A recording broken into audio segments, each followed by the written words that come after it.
Hello everyone, this is Neela Majumdar. I'm Senior Manager Earth Day Network and my lead is Environmental Literacy. During these difficult times, we have decided that we would do webinars connecting experts such as educators, NGOs and others on how they are teaching online and motivating students with their online classes, especially for the subject of environmental literacy. Environmental literacy may not is a compulsory part of the education in India. It may not be a subject apart. It's amalgamated often in other science classes, even English and other subjects. And today we are working with teachers, educators, NGOs, and others from the northeastern region. So I'm very happy to welcome nearly 10 of us for this webinar. And I'd like to thank everyone for joining. We have Lothin Beni from Nagaland. We've got Sister Prema. We've got Father Felix from Arunachal Pradesh. We've got an MP from Manipur. So I'll be introducing all of them shortly before they come on and interact with you all. But before that, I'd like to take you through some of our Earth Day programs for students. So let me take you directly to a presentation that we have. I will share my screen. And I would like you to join what we call the largest environmental movement with Earth Day Network. I'm sure you know that Earth Day is commemorated on April 22nd. And unfortunately this year, even though it was the 50th anniversary of Earth Day on April 22nd, 2020, what we had to do was to go online and digital. And actually that way we managed to get a lot of people on board actually, because borders were not important, and we were able to have 3 days of non-stop online screening. And you can actually see some of this online on our Earth Day Network YouTube channel, which has the videos. In India, when the lockdown started, we decided to immediately interact with our public, and through our Facebook social media pages, we asked people to spare some time for the earth and do some do-it-yourself acts of green from home. So some of these, I don't know whether you can make out from the poster, but people sent in videos, and they were, for example, how to make organic color using flowers and other things, how to do home composting, how to segregate waste at home, how to make paper bags, how to even make masks to give their family and friends. So this was an activity, a do-it-yourself act of green, that we sent out asking people to send us their videos, which we put up on our Facebook page after that. Our Earth Reel competition is again a competition that we have for students, where we ask them to make films on an environmental topic. And we've been doing this for 8 years now. And in this 8th year, in the past, we did this in Calcutta and in Delhi, but this year we've been able to go pan-India and reach students all across India. Even in small villages and towns, because all they have to do is make a short 5-minute film on their acts of green while they are in lockdown. And we will be, we have opened this out to various categories of age group of students, 10 to 16 years and 17 to 21 years. So both school as well as college students can participate. And we have opened it up to not only English, but to other languages as well, such as Bengali, Marathi, Malayalam, and others, Telugu, etc. So we have this as an event on our Earth Day Network India Facebook page. So if students still want to register, they can. The last date for submission of films is 31st of July, and we will be announcing the winners in September. And of course, there are certificates for all students and cash prizes for the winners in each category. This is, of course, pictures from past Earth Reels where the students were very excited at getting their trophies and they were part of orientation programs and things like that. But in this lockdown period, what we've had to do is we've had to have tutorials online on how to make films using your mobile phone. And of course, children are very excited to make films. They always hope that it'll go viral on YouTube and other things and other platforms. Another program that we used to conduct, and this is with the National Council of Science Museums, which also partners with us on various Earth Day programs in all their centers across the country.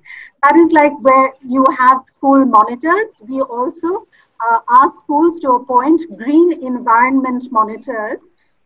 And these young monitors would go across the school and not only do simple things like shutting the leaky taps, or do an organic garden or a butterfly garden in their school, or maybe even suggest things like solar rooftops for the school. So this is the Green Environment Monitor program that we used to have, and that we hope will become national and then international. We're just hoping to find a partner who will take this forward with us. Backseat Buddies program was a car sharing, carpooling campaign which we had, and we made it very fun for the students to do this because we made all these fun posters. You can make out Hogwarts and the students on their and then Batman and his Batmobile, Scooby-Doo. There was a very interesting jingle. And we asked the students to be backseat buddies in their own schools. And we also took it to other platforms such as the Vintage Car Rally in Calcutta, World Music Day. And here on the extreme bottom of the screen, you can see how the police officer realized that we had done a better job than he did, because they, as police officers, reached out to the parents in very congested school areas, and it didn't really work out. What we did was count on the pester power of the kids to convince their parents to allow them to car share and carpool to school so that they would make good friends along the way. Right now, of course, schools are closed, but maybe after the lockdown and things like that, these kinds of campaigns which lower the carbon footprint can be thought of again. We did a theater program where some young kids, we also have a resource, which are ebooks that we launch every year, and they're called Pathways to Green India or Pathways to Green Cities. And this particular volume deals with case studies that the students themselves did, whether it is in their school or it is in their community. So this, for example, one of my favorites is a music room of Tetra Packs, where the Tetra Packs, such as the milk Tetra Pak or a juice Tetra Pak, was filled with sand and put up against the wall of the room so that it made the room soundproof. This is another program called Earth Murals, where we ask, say, the art teacher of the school and the students to draw environmental green messages on the walls of the school. And it could be simple message such as plant trees for Earth or save water. And it's not only for the students and the parents and guardians who come to the school, but anybody walking past the school would get these green messages and hopefully adopt them as well. Each year we have a different theme for Earth Day, and in 2018 the theme was End Plastic Pollution, and we had a number of activities with the school and to show them how they can manage plastic waste. So this is various ways through presentations and through actual hands-on activities, such as making paper bags that we interacted with the students, and thousands of students during their SUPW classes, or whenever a teacher was absent, whenever they had a moment free, made these paper bags, which they then distributed in their neighborhood to shopkeepers, explain why it was important to say no to plastic bags and to use paper bags instead, and especially not use the low micron plastic bags that some of these shopkeepers were then using. Another program that we have, this is actually a program that was also happened with the Enactus Association in colleges. What we used to do as Earth Day Network is to take a teacher a seamstress with her sewing machine to residential complexes, and say if this was just before Diwali and people doing their spring cleaning, they would give their old curtains, bed sheets, etc. And we could turn these into cloth bags, which we called Bags for Earth, recycled, upcycled by Earth Day Network, and give these free back to the residents. So this was another initiative. And now in the lockdown, these are some things that you can maybe have the children do with their parents at home. Again, I was saying that to mark the 50th anniversary of Earth Day, we had to come up with lots of digital programs, and we went absolutely international, and we launched something called My Future, My Voice, where we had young environmentalists, young student activists from age 8 onwards to 35, I think, become My Future, My Voice ambassadors, and they sent us in their pledges. And now we've created a sort of group of them, and they interact with each other, build bridges to carry the environmental movement forward. So we also have a My Future, My Voice Facebook page, which you can like and share. This was done a number of years ago with the American Center in Delhi, and we had college students from across India and some of the South Asian countries, such as Bhutan, Nepal, Bangladesh. And these young students, they had to do something for, say, we gave them a time of, say, 3 months, and they had to show what kind of green activities they had done in their homes, in their campuses, in their communities. And the best were chosen from all across India. And this international conclave happened in Delhi over 3 days. And again, we created a social media group so that they could interact with each other and build on the environmental movement together. You'll be happy to know that there's an ebook, and all the best practices that they had done are in the ebook. And as a thank you to all the participants who've registered on this webinar, I'll be sending you all a copy of our ebooks. So you can look forward to that. This is another campaign that we started during the lockdown period, saying, "Dear ET, Earth is healing," because we saw that there was less smoke and car pollution and things like that. So the children also noticed that, and they sent in their messages about how the sky was no longer gray, but blue during the months of April and May. This is actually still ongoing. So if you'd like your students to send us in a small video or a poem of their letters to ET, we'll be happy to put it up on our Facebook and Instagram pages as well. We also support going renewable. Healthy energy is sustainable energy. So we used to go across and do healthy energy programs with students in urban areas. And we used to give them these small, simple tips called on how to lead low carbon lifestyles. Simple things such as reducing the screen monitor, the brightness of the screen monitor, what is the optimum AC level, how you can change the light bulbs in your house from incandescent to LEDs, can not only make a difference in your electricity bill, but will also lower the carbon footprint. These are 9 mantras, and we actually have a pledge right now called Each One Save One. So you can pledge to save 1 watt of electricity. And these are some of the 9 mantras that you can do, that you can pledge to do to save on electricity and energy. So they're very simple things that children can now do at home. Just changing light bulbs, you're making a bright choice.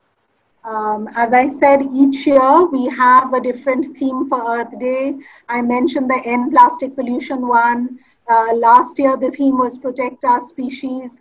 So at morning assembly, when the schools were open, whether it was just to commemorate Earth Day or a whole week, children, along with their teachers, would put up programs during the morning assembly, whether it was a simple sit and draw or a quiz or a theater program, where sometimes even eminent personalities were invited, the guardians of the teachers were also invited. And so we would get records of all these. They would send in pictures, and it became a competition for the winning schools. And it wasn't just the schools in urban areas, but we would get lots of entries from government schools, from small remote villages. My geography certainly improved during that time because there were names of towns and cities and villages that I'd never heard of. And then I would have to check them out, which state they were in and things like that. So there's a lot of interaction that happens with schools. And we're happy to reach out to schools now with this environmental literacy webinar, how to engage with students online and inspire and motivate them during this lockdown period. This is another competition because when I said that our theme since this year being the 50th anniversary, one of the campaigns that we had launched was what we call the Great Global Cleanup. But right now people are not going onto the streets and cannot do actual cleanups, such as we see this plugging happening. I don't know if you know what the word plugging is. It means jogging and picking up litter at the same time. So this was something that the students like to do. And last year in October, on October 2nd, we tied up with Pluggers of India to do plugging in nearly 50 cities across India. And a lot of people got interested in our Great Global Cleanup campaign.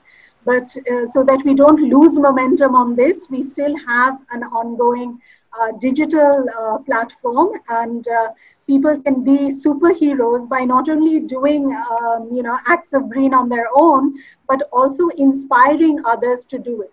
So whether through your art or whether through a poem or a song, you are inspiring others to also go green. We are calling you all Great Global Superheroes for this particular campaign. Earth Speaks, Are We Listening is another campaign that we did, and it's basically asking students through the medium of art, be it dance, music, poetry, filmmaking, or photography, to say what they hear when they're talking about Earth Speaks, Are We Listening? The fact that there's so many climate-related disasters that are happening. Are we actually listening to this and realizing that we have to reflect on how to be more sustainable in our choices? So this is our Earth Speaks campaign. And as I said, because it was a digital campaign for Earth Day 2020, we had simple things like biodiversity from your window, where you could capture images of birds and maybe insects, and share them with us so that we, even if we are in an urban jungle, we know that we are still surrounded by biodiversity. So this we did with our partner Sanctuary Asia. And these are simple things that you can still do with your students online because everybody now has a phone and they can use their phone cameras to take pictures. This was another one where they shared their favorite images of nature. And then we also have games, because we think that using entertainment, or rather what we call edutainment, is a great way to reach out to students. So while playing a fun game with families such as Snakes and Ladders, we can convey the message of saving water, end plastic pollution, protecting our biodiversity, how to save energy, and others. So as I said, along with our ebooks, I also have a small surprise for you, and I will be sending you a Snakes and Ladders game. So you can look forward to that. I'm going to ask you after this webinar is over to also answer a feedback form. So we hope you will do that. So now, without more ado, if I can reach out to our various panelists. Let me just check whether everyone is here. Perhaps we can go directly to our Member of Parliament from Manipur. We have Dr. Rajkumar Ranjan Singh, who is joining us directly from Imphal. Dr. Ranjan, if you would unmute yourself, we would love to hear from you to start the ball rolling from the Northeast. You'll just have to unmute yourself. Dr. Ranjan is an environmentalist, and to have someone like him doing policy and things like that, we are very lucky to have him on this webinar with us. Dr. Ranjan, over to you. Thank you so much for being part of this. Yeah, I really thank the Art Day Network of India for organizing such a fantastic the webinar and linking the most remotest part of the country and where the locations are dispersed and the geographically we are not able to connect each other because of our strategic geographical location. Perhaps I would like to congratulate the Art Day Network India for 50 years of service and contribution to the nation, particularly to the young generation, to have a sensitive effort to the saving the environment and particularly the natural way of life to educate. To me, the environment literacy, I mean, an individual understanding, skill and motivation to make responsible decisions that consider his or her relationship to the natural system, communities, and future generations.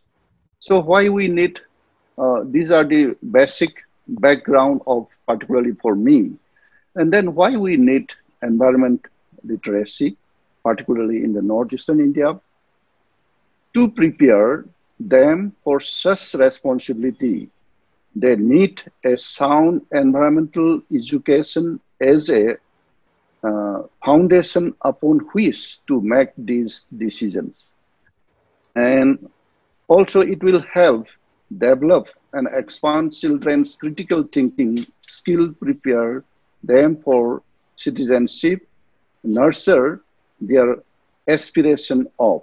So we want to create our younger generations and the new generation to be sensitive to our environment.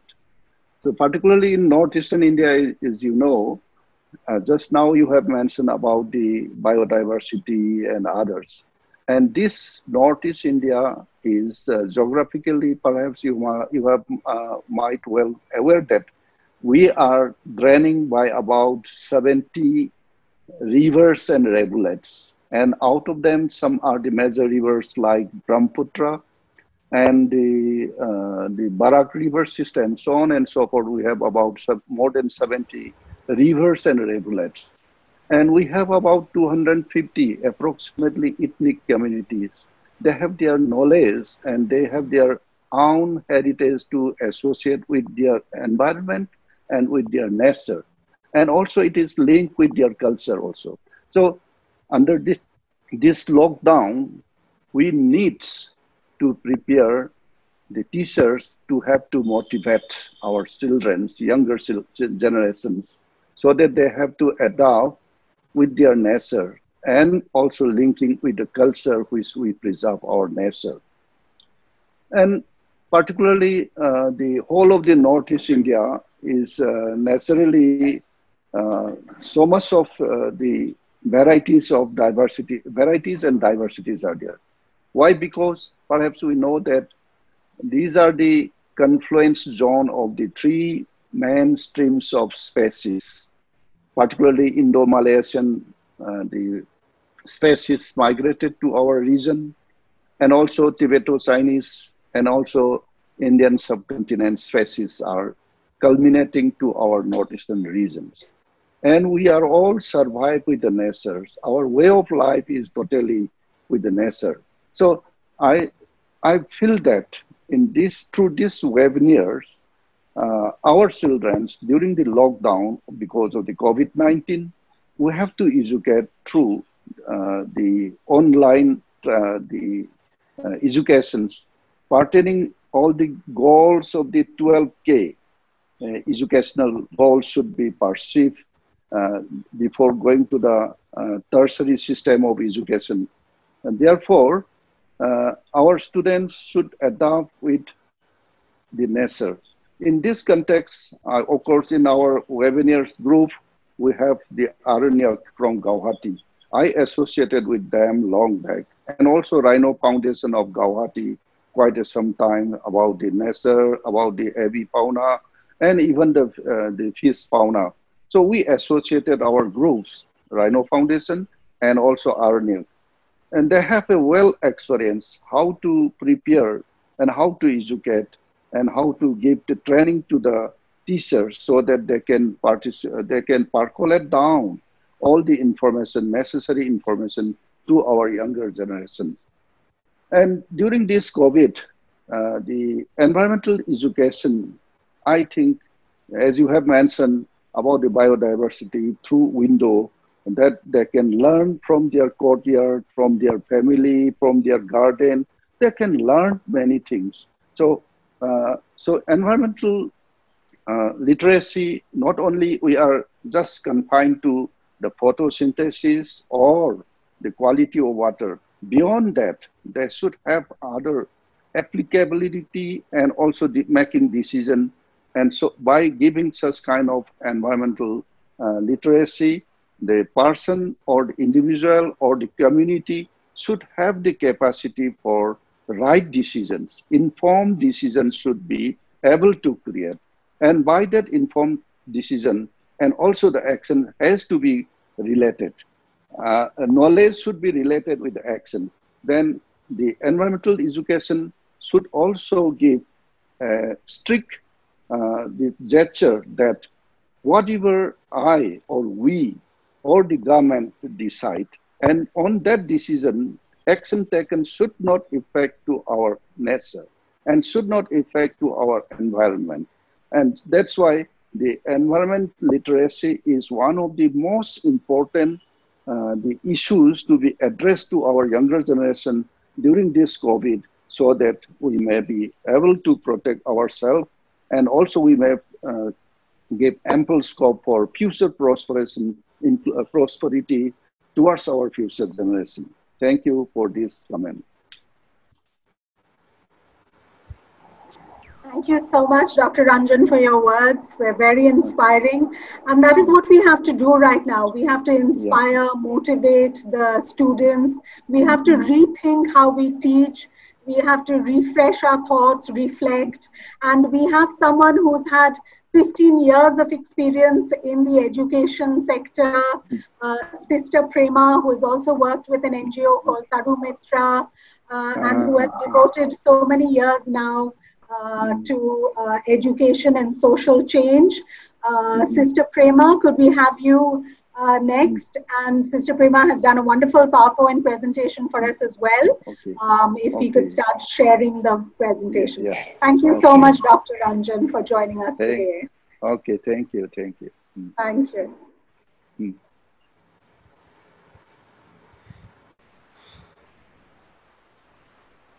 Yes, good evening, everyone, and I thank each of you who have wished us today a very good evening, in fact.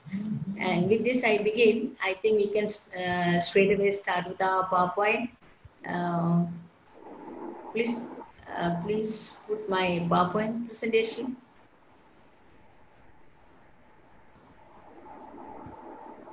Yeah. So I have put everything what I wanted to share with you in the PowerPoint, and I think half of my work is actually done by Mrs. Neelam Majumdar, and I'm grateful to her. So it will make it easy for the listeners now what we have to do again. Okay, next. Next slide. Yes. So our question is that how can we engage the students while teaching online? It isn't an easy task for us. how to engage the students while we are taking, as all of us are experiencing right now.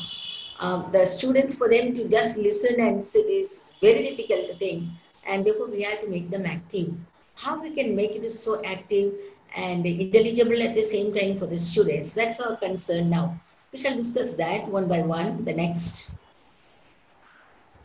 slide. Okay. So we just recollect ourselves what Maria Montessori said. The child is both a hope and a promise for mankind. And we have to equip the child for that.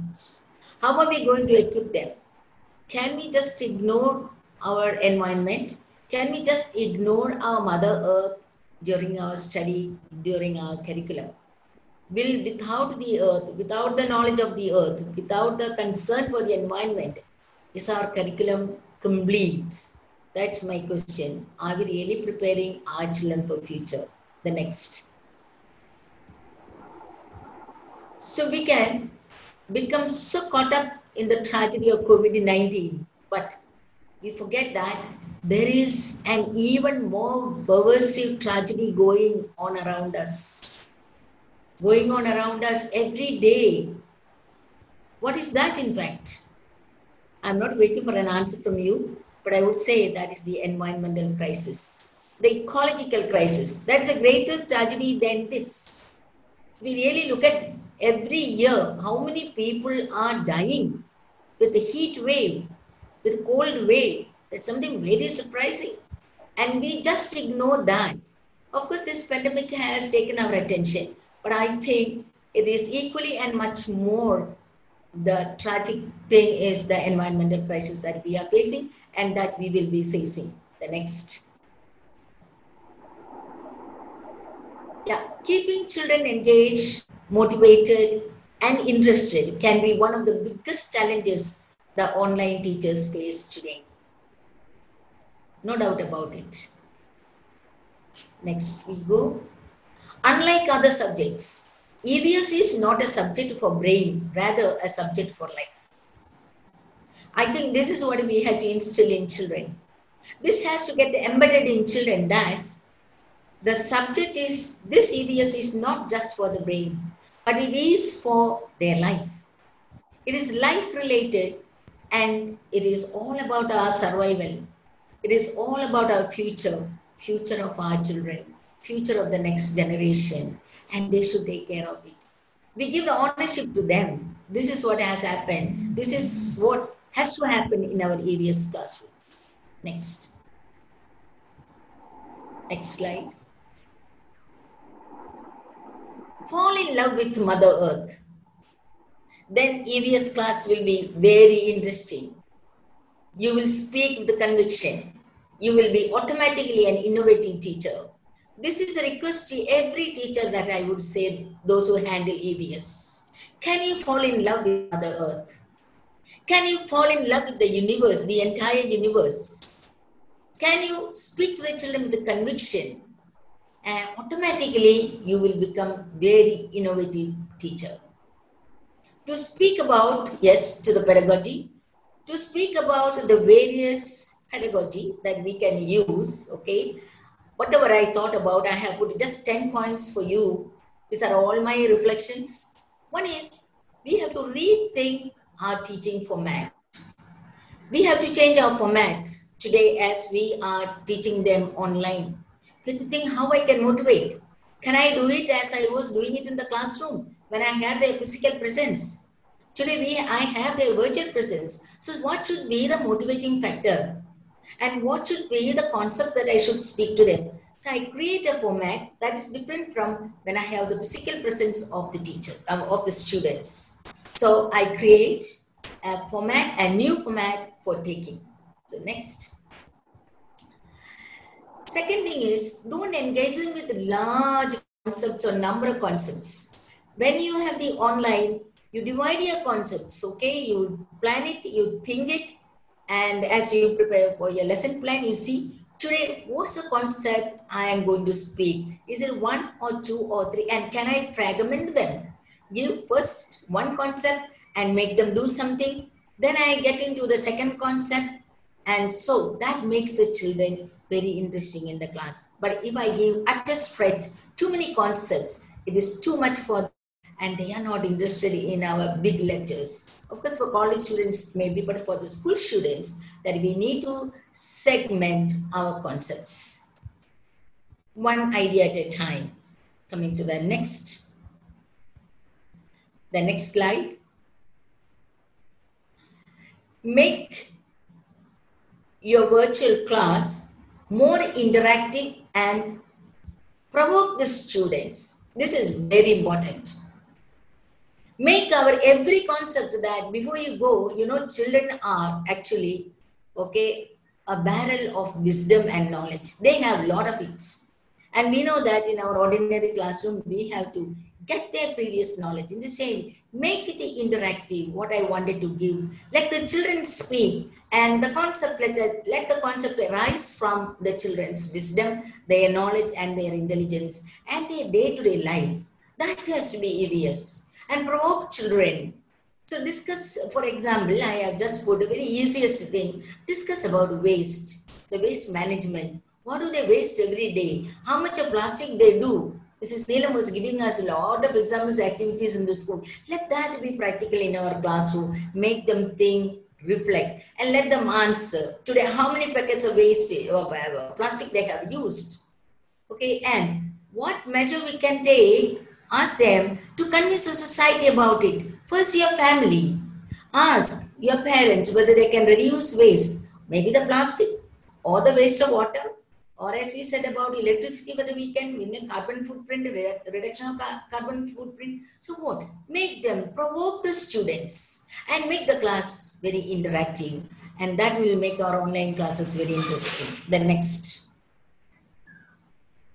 next pedagogy. Yes. So the continuation of the provoking the students. Yeah, previous one you can go. Previous slide. The why.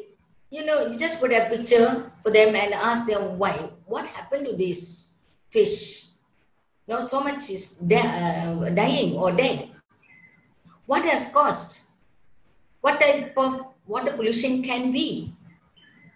And how does this pollution affect the human life?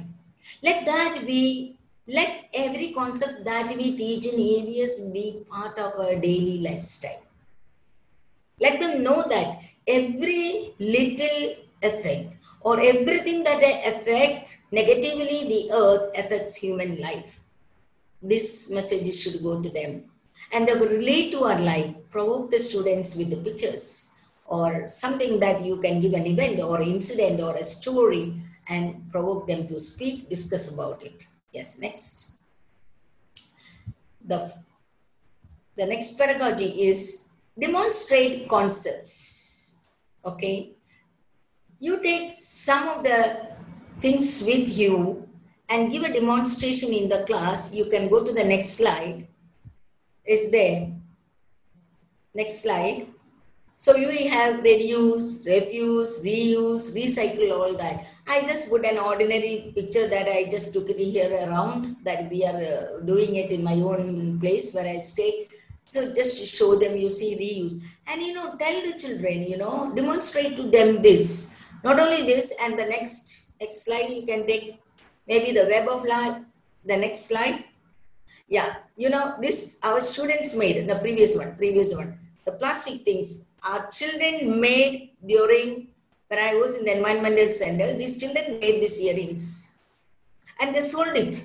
These are all made from the plastic bottles, most of them. And the lamp is made from the Coca-Cola can. Coca-Cola can they used to make lamps. They sold it. They made their funds in order to save the earth. They collected earth tax. They went around saying that if you pollute the exhibition place that we had, one group went around collecting tax, earth tax. Whoever put a piece of paper or a plastic or anything, either they have to pick up or the children will pick it. So they made all these things and they sold it. In the classroom, can we just demonstrate one thing with the plastic? And therefore children, they sit and do that, So introduce demonstration in our teaching. Yeah, next one. Similarly, with the web of life, I just put a few examples for us how we can demonstrate them. Like, you can take a bundle of thread and put from one finger to the other, make it very complex and therefore they learn how you can understand, how we can make the children understand the web of life, how we are connected to the earth. Coming to the next, give them some instant projects, hands-on work, what I already spoke about it. So this is also another way, and make a classroom have fun.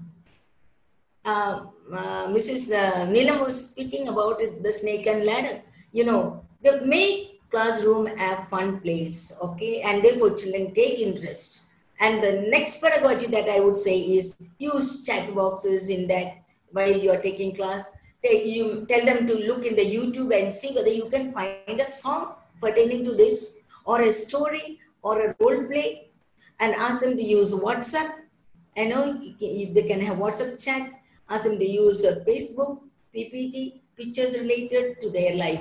The pictures are few that I showed you here, very beautifully well, we can explain to them the symbiosis. And choose pictures also in the online teaching that are very attractive, that are pertaining to their life, what they have seen, what they witness every day. And then, of course, we can introduce some quiz, tests, rewards, etc. in our teaching, even online teaching. And next I would say is that allow the children to explore through the net. Another is practical life. Today that the children, they finish their online class, they are going back home, or they have come to their friend's house or in their own home, tell them to take an evening walk, tell them to observe all what they are seeing, maybe the waste, plastic waste, or they are observing a tree, or they observed a plant, or maybe a butterfly or a flower, whatever it is, let them note it down and let them say how this biodiversity is created, whatever is our intention is, okay? So let what they learned in this online class, let them make it as something very practical in their life. And the following day, they come with the answer to the class, saying that these are the biodiversity that I observed around my house. Or maybe in their own little veranda, what they have, the biodiversity, different kinds of the flower pots, etc. And ninth one, wait on, the thing is, in the online teaching, please use the Google Earth. That's very important. While we are taking class, or maybe we are speaking about the forest, let them observe that, let them see that. That also make the online class very interesting for them. And the last I say that connect yourselves to the, come back to the last slide, please. Connect everything to our life. This is very, very important, as I said, and our dependency on this planet. It is time for us to repent. It is time for us to change. It is time for us to protect and to stand by and to love. So let this message go to the children, and let the children look at the earth, the EVS book itself, I say, with great reverence, because they are learning something for their life. And let the EVS class be a class where they learn for their life, their spirituality, their physical life, everything, their social life, everything is a content of that. So that's what I have, a little instruction to the teachers on online teaching. Thank you so much. Thank you so much, Sister Prema. Very inspiring, very motivating. I'm sure everyone learned how best to interact and engage with students so that they are more motivated, especially during this time of distance learning. We have someone else from Guwahati. We have Dr. Hemashri Deka from the Assam Valley High School. And Dr. Hema, if we could have you now talk to us about how you, as head of and as chair of environmental sciences, how you are making sure that children are still motivated towards environmental literacy during this lockdown period. Over to Thank you. Thank you, Neela. Thank you, Neela. A very good afternoon to all the panelists and all my dear teachers. As Neela said, that I am working in the Assam Valley School. It is in Balipara near Tejpur. So for the last 15 years, I've been in the Department of Environmental Science. So the topic is nothing new to me. This is my life. I had been dealing with environment for all these years. And when this pandemic started and we had sent our students back in March, at that time, we didn't know exactly what's going to happen. But then in mid-April, we decided that no, we have to start taking up their classes. So we started our online classes from mid-April. And then not only classes, we started with our activities. We started having their inter-house competitions that they have between the different hostels. So it started with things that could be done like art, craft, design, technology. Then slowly we moved to MUN, Model United Nation. Then we also have photography competition. So all this started not only within the school children, but it also started among different schools of India. So our school took initiative to have inter-school events so that the students could be engaged something apart from just doing academics. So as now let me come to the online classes and how we are going to instill this, environmental stewardship into the students. This is very, very important that when we are teaching the students, we have to make them understand that it is not what Sister Prema said, that it is not something that they are just studying for marks, but it is something that they're learning for lifetime. It is very, very important for them to understand the concept and apply it in their life. So I'll give you some example, which is similar to Sister Prema when she said, like when I'm teaching something on waste, so then I asked the student that what is the method of waste segregation that is followed in your house. Now the students are in their home, so they can check it out what exactly is happening to their waste. Some of them do segregate the waste, some of them don't segregate the waste. So then I give them an assignment that yes, today after class you're going to talk to your parents and sort out how you're going to segregate your waste into biodegradable and non-biodegradable, and how the biodegradable waste you can convert into a compost. So they are not just learning the 5 R's, but they're also applying the principles of 5 R's in their day-to-day life.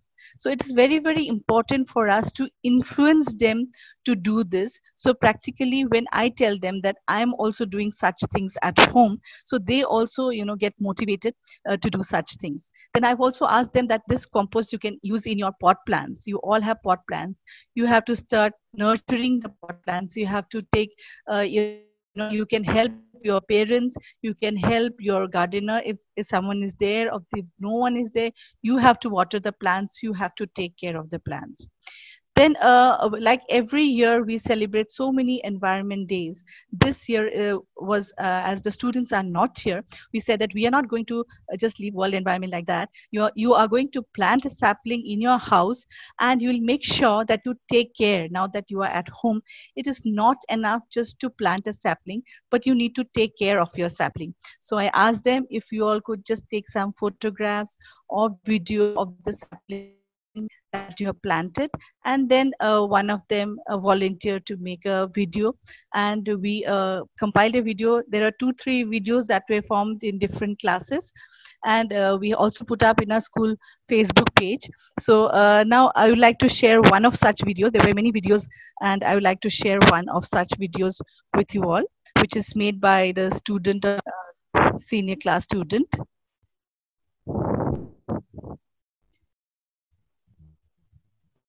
Since now everyone is at home, if we can get them do something at home,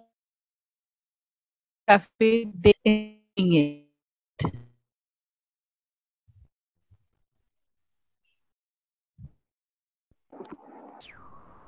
And Dr. Hema, I invite all your students to participate in the Earth Real competition, because from hearing from you, I understand that they are all very environmental friendly already.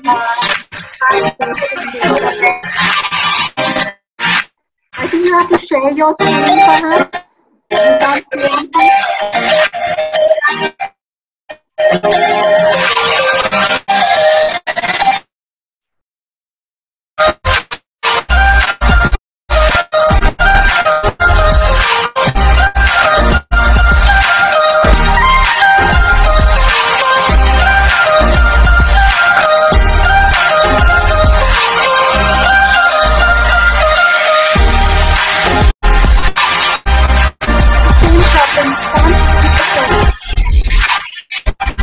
We're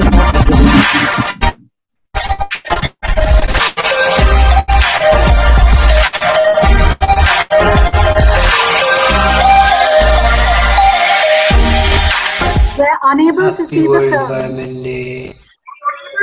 Okay, World okay, Environment okay, Day too. World Environment. okay. But I have screen shared the thing. Anyways, it's okay. I don't want to extend the time. Uh, Send it anyways, to me and I I'll will show another video. showcase it. Sure. I'll send it to you. So apart from that, and we discussed with the students that in the present time they must have seen a lot of changes has happened to the environment, since the vehicles are not moving, the flights are not moving. So it's been reported that the carbon dioxide concentration has gone down. So we can ask our students, like I have asked one of my students who's from Kolkata to make her project on the post-COVID scenario. How has the earth changed due to the COVID? So now they can take photographs of the clear sky. So we have to make the students involved in the various activities. So this project is a part of their curriculum, but at the same time she's going to do the project something that she likes. She wants to do a research on how the earth has changed because of this pandemic. So I believe that is another way teachers can give them different projects on something they want to do and something they are facing at present. Then I think as we are taking the classes, as sister said, that what is most important is that if we use the chat box, that is another way of making sure that the students are engaged in the class. Then another way is the making presentations. If we do make presentations or PowerPoint presentations, or there are a lot of beautiful YouTube videos that are available. Now when we teach the same topic where we were teaching in the class, we are using more of the videos, more of presentations, so that it becomes interesting and the students can, when they actually visually see the things, it really interesting for them to get into the subject. Because what we are now trying to do is we are trying to build the future citizen. It is not enough to tell them that yes, these 17 goals of sustainable development are there, but how are they going to follow these goals so that by 2030 we attain sustainable development? So these things have to be practically dealt in our environment classes, not only environment classes, in all classes, especially in the lower classes when they do something like a thematic approach. Suppose they are teaching the 5 R's concept. So if they ask the students to show them, to make them something of recycled thing. Similarly, in the art class, they can make things out of recycled products, which I see happening in the classes also. Certain classes, my daughter is also in the lower school, so I do see that they are doing a lot of work which they are very interested in, and I've also seen them doing a lot of games, and the little ones are really interested when you make them play games which is related to their subject, especially in a subject like maths. When they are solving it with the help of games, it really keeps them engaged. Then again, when we put them into discussion, as sister said, that we need to engage them. Yes, we need, especially the senior students, we need to engage them like that. Now they are in the lockdown mode, so they need to understand that they have not gone out for shopping, which otherwise they do invest a lot of their time and money in buying things which finally they don't waste, or they don't use it, and lot of the things goes waste. So we have to make the students realize that they have to reduce this consumeristic habit, and how they have lived 3 months without actually going for shopping to the malls, and thereby actually reducing their waste. So they are somewhat following the principles of the R's. Then also I would like to say that at present, within this lockdown time, a lot of disasters have happened in and around all over the country. In Vizag, a lot of things that happened in Assam. So we can ask the students, and in fact I made the students do a little research what happened in Dibru Saikwa, what are the different disasters that's happening in Assam at this point of time, and I did ask them to make a video on them. So different students made different videos. So I would like to share one video of a student who made about this present thing. I hope this time the screen is shown.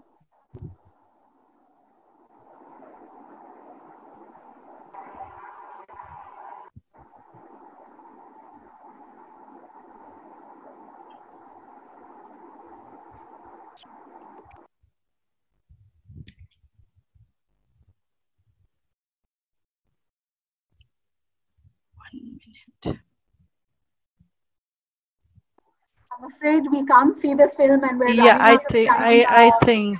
Perhaps you can just give us the Okay, links and I will okay. put it up on our Then, Facebook page. sure. I will just send it. Yeah, sure, sure. Yeah. I'll send you the link. So yeah. Okay. Okay, okay. I'll Thank send you you the so link. much. Okay. Wonderful. Thank you so much. So from Assam, we are now going to move to Nagaland, and we have Lothung Beni, who is a young teacher who's very kindly consented to speak to us about how she is going about inspiring her students towards environmental literacy. Lothung Beni, over to you now. Thank you. Okay. Hi, good afternoon, everyone. And first of all, I would like to give thanks to the organizer, to Network India, for giving me a privilege to be a part of the team. I am very thankful and I am very happy to be a part of the team.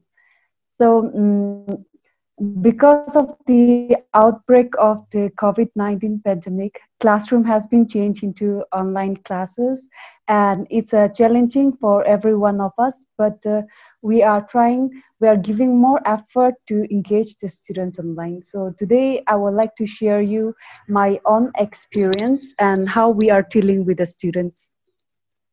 So the online classes and then the classroom teaching is quite different. In the classroom teaching, especially we focus on the student centered, but in the online teaching, we focus only on the teacher centered, because we only used to speak and they used to listen the students. So in order to bring them active, in order to bring the students actively involved in the classes, we use a flashcard, and like frequently we often ask the question to check their knowledge, and as well we show them the objects in which in which chapter or in which topic we are discussing. By showing them a demonstration and then the object, they can easily understand what we are trying to explain. And then adding some quiz at the specific point within a video to engage the students during the online learning, and then helping the students to understand what if they have any kind of problem, or if they face any difficulties in the topic. With the help of the demonstration or videos, we used to demonstrate, and we used to send them in person, so that it will help them to uh, learn quickly. And then during the online classes, some students are not getting benefit to interact with the teacher. So in order to avoid that, we go step by step, topic wise, by giving them examples or showing them objects. By presenting a demonstration, we go step by step, so that the students can easily understand us or easily gauge us. And then there is a lesson plan also. Before we proceed to the online teaching, before we deliver our chapters, we plan a lesson, and it is very well organized, and especially focus on the particular chapters or a topic, so that it will help the students to understand more. And also there is a learning material, teaching and learning material is there. So we instruct the students to bring all the materials which we will be needing during the classes. If we are talking about the plan, or if we are taking class based on the drills and all, then they have to bring their own materials, learning materials, so that it will be helpful to them, for them to understand very easily. And the classroom and then the online teaching is very, as I said, it's a very different, but it's our responsibility to let the students feel a sense of community.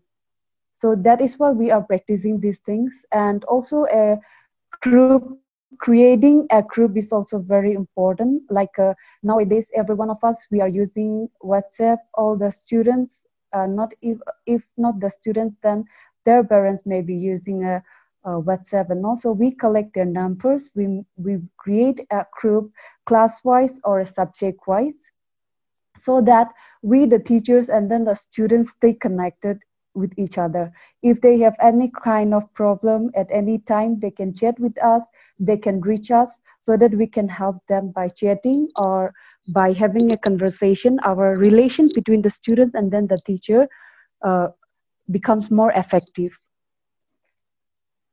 And then also a time management is very important. We are practicing this also because no, at this moment or during, nobody can sit in a one particular place for more than 3-4 hours. Nobody can sit, not even us or not even the teachers. Not even the students. So we manage a time. We set a time before we conduct our classes. Like if you want to conduct a class for 45 minutes or 1 hour, we used to set a timing, so that the students also give 100% actively, give their 100% in the classes. So we set the time, we inform the timing also to be in the to come online during the day or the timing, and then the classes for like 45 minutes or 1 hours. And also this very point we encourage to all the teachers as well as to the student also, the study space.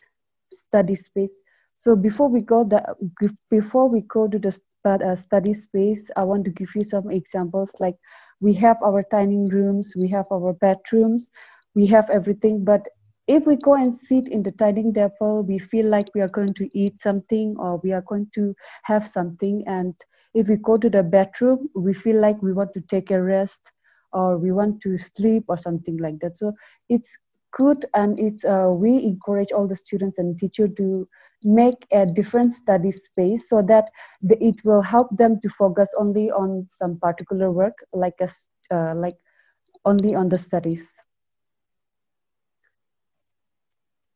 And also there is management is done. So from here, I would like to.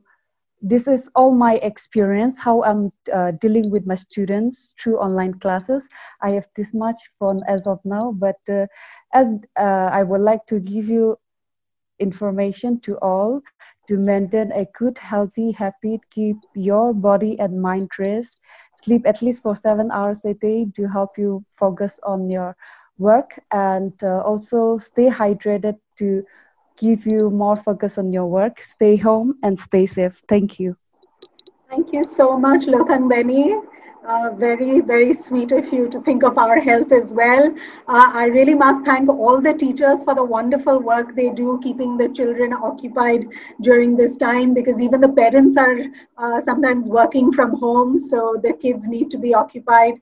And if you give them such interesting do-it-yourself things, such as been mentioned, composting and other things, then the children are also involved in doing household chores and realizing that all these green tips are not something that is outside the home, but is also something that is part of the home as well. And you can make good consumer choices, you can make eco-friendly choices, and it all starts from the home as well. So from teachers, we are now moving on to Anand Kanu, who is Disaster Risk and Resilience Officer, Program Officer for UNICEF. And he's based out of Guwahati, I think, but he has the entire Northeast region, I imagine, to look into. And he also works with schools and has done various pilot programs with schools. So over to Anand to hear from him how UNICEF is dealing with this environmental literacy during this lockdown period. Thank you, Nila. I hope I'm audible. Yes. And my screen is visible now? Yes. If you could just make it full screen, that'll be perfect. Yeah, trying to do that. Okay, good evening, good evening, good evening. It was a real privilege, and it is indeed a real privilege to listen to different perspectives, particularly from teachers. Just reminded me of my days when I was a student and had different gloomy memories of how my teachers talked about the different dimensions of life, environment, and how influential they were in shaping what we do today and how we do today. In this presentation, I will try my best to stick to the time that is being allotted to me, and I'll move a bit faster. Moving from the experiences of the teachers, I would like this presentation to take in a way where I'll be providing a perspective, because I am not the right person to tell you what to teach and how to teach. You are the master of that.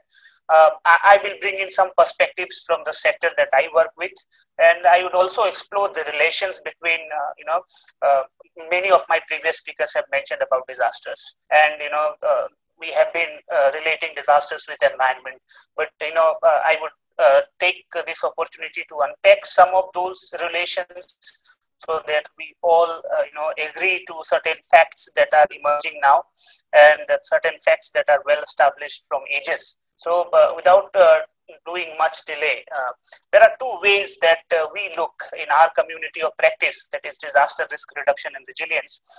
There are two ways that we look at how environment impacts disasters and how disasters impact environment. So both ways you see that there are different environmental conditions, different environmental impacts which lead to disasters, and there are different disasters also which leave behind a trail of destruction upon the environment. Let me give you fast examples for those. Those all of us who are from Northeast are quite familiar that what kind of impact environmental degradation has on the disaster landscape that we live in, be it the floods, be it the erosion. Most of us know that in Assam we have lost more than 7% of our land to erosion in the river. And one of the reason behind erosion, established reason behind erosion, is the degradation and loss of forests. And there are many examples of how environmental degradation or impact the environment leads to disasters. And the other way around, when we look at, this is something that is very less talked about. Or every time when we focus on environment, we talk about the preventive aspects, how balancing environment would prevent disasters. But the other relation is very less talked about, because every disaster leaves behind a trail of destruction on the environment. Neela herself is from West Bengal, and there are other people. You have seen the recent cyclone and the impact that it has in the entire environmental landscape of the West Bengal and the Sundarban area. Even if we look at the little environment that survives in the urban landscape, and the way any disaster leaves behind the trail. So the disasters also have different consequences. What we see, the disasters which are frequent, like floods, erosion, storms, which happen off and on, we see the trail of destruction that they bring into the environment. But the disasters which are latent, like earthquake, wherever they have happened, be it Nepal in the recent years, or wherever they have happened in a large magnitude, we also lie in zone 5. And we have seen some histories of the world's most devastating earthquakes in the last 130 years or so. There were 2 of them which crossed 8 magnitude in Richter scale. So, these things can put back all the developments that we have on environment to a trail of destruction. So disasters both ways have different, very strong linkages with the disaster risk landscape that we live in. Now, let's come back to COVID-19, because our speakers have talked about, some speakers have talked about the negative impacts, some speakers have talked about the positive impacts that COVID-19 had in environment. And I think most of you know about it. I have kept 4 scenarios, or 4 stories rather, for all of us to look at. When you have time, you can go through and read about this. The first one, where I talk about the pollutants on the environment and how the scenario has changed. I have given a classic example of Delhi by comparing it with many years. The graph shows the pollution level, particularly PM 2.5. In the last 5 years, and when you see 2020, you can easily measure the difference, the impact of anthropogenic or human intervention on our, when the lockdowns were imposed, when the restrictions were imposed, how positively it impacted the air quality in major cities, and Delhi is a classic example. We also saw some very encouraging reports on water quality. And we have several investigations being done by the Pollution Control Board about the water quality in Ganga and Jamuna at different places, which has improved significantly because of mostly because the human or anthropogenic interventions were reduced on the river waters and the positive signs were visible. At the same time, we also saw certain environmental disasters which relate to both ways. One is that these disasters have directly or indirectly resulted from the restrictions or the lockdowns imposed, and the second, that these disasters not only caused immediate damage to life and property, but these disasters have long-term consequences as far as environment is concerned.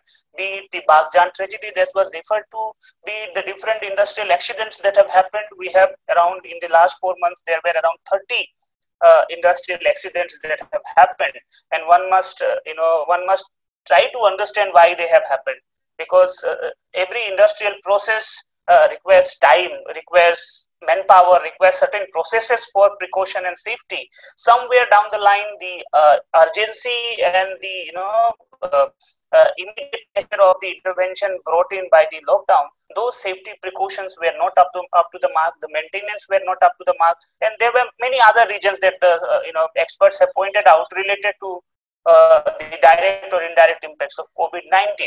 So this is something as a perspective we have to look at, that how do we think about creating a thought process where the positives brought in by the pandemic can be sustained and the negatives that highlighted the vulnerabilities of our system, that basically highlighted the weaknesses of our system, can actually be addressed in future. And as teachers, it is very important, because this is the time when we can bring perspective into account. This is the time when the thought process of children of different age groups is taking place. If these things, these learnings, these lessons can feed in, there is no doubt that that helps them grow as better citizens. And in way, they deal with challenges in future. Now, when we talk about coping with the new normal and what are the challenges that it has brought in, let me just quickly go through some of the pointers. Disaster preparedness requires physical movement. Be it you repair your house, be it you repair the maintenance, the seasonal preparedness that takes place in the monsoon. That preparedness could not take place because COVID pandemic started in a phase when the state, particularly Assam, goes into the mode of preparedness. And you see that we have a very large scale flooding that is happening since May 22. We also saw that this has brought in different dimensions of online versus offline actions, which are possible, which are not possible, which can be adapted, which could not be adapted. We also saw different situations where different dimensions of stress and trauma, not only on children, on every individual, on professional and personal front, different limitations have been brought in, and that has manifested into stress and trauma and to function in multiple ways. Now, when we talk about environmental awareness, when we that has to be prioritized in the learning activities that we are promoting online or offline. My question would be, looking at silos will not work. We should not look at environment as a different issue, but it should be an issue integrated in everything that we talk about, in everything that we aspire to teach students, and in everything that we aspire to build perspective on. That's why teaching environment separately as a separate thing, I don't think is going to work in future, because teachers every day, they come into contact with new concepts. There are new liabilities being brought in. There are new innovations being brought in. Every teacher has to adapt every day, day in and day out. So, and one of the challenges that I have heard, I have interacted with more than 25,000 teachers in my career so far in different parts of the country, in different trainings that I was fortunate to be part of. And one thing that comes in, when we talk about disaster management, disaster risk reduction, the first the word that comes from the teachers, that it is another liability that you are bringing in. The moment we start speaking it as a separate strategy, as a separate subject, or as a separate priority, somewhere it becomes a liability and it loses the strength that it has in its concept. Then we also have to think about, how do we translate our ideas into ground zero. You go to a char area, you go to a riverine island, you map it, that how far the digital activities have been successful in imparting the lessons or in continuing the learning of children who are there. in those areas. You go to the distant hilly areas and find out, because that is something that deals with inequity. That is something that deals with inequality. So this has been something which is debated all across, that whether online is a appropriate medium to reach to the masses. But again, this has its own advantages. It has to be seen, because when we go online, we have various advantages and various benefits. One example I will show you in this video. If